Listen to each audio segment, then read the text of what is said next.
Over the 12 years that I was running the refuge, if I went to speak, there was screaming feminists outside. I tried to publish a book called Prone to Violence. We finally did get it published, but I had to have a police escort all around England, and there were death threats and bomb threats. And the final moment came for me after struggling for all those years, when the bomb disposal unit came to my house, because there was a suspect package, and said everything that came to me had to go to them first because they were concerned about my safety and the safety of my family. And that's when I left England and went into exile for something like 15 years. Regarding the feminist movement, what does the slogan "make the personal political" mean? To me, I always hated that slogan. What it really means is you take your personal damage.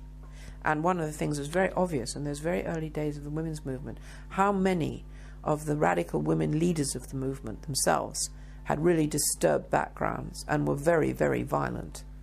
And then you make that political. So if my dad's a shit, all men are shits. If you say that, you can do almost anything you like.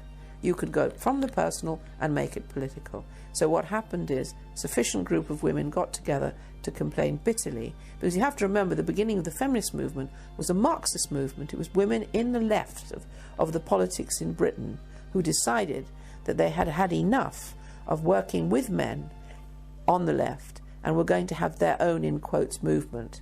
So our feminist movement never grew from a grassroots of the working class women that they were always talking about. There weren't any working class women. It was actually academics, university lecturers, young women students was the beginning of the women's movement. The successful part of it is that at that point in the 70s, if you think about it, the majority of women who were journalists internationally were very heavy radical feminists. So they had the women's pages. And of course male journalists and male editors, seeing it as, in quotes, a woman's problem, left it to them.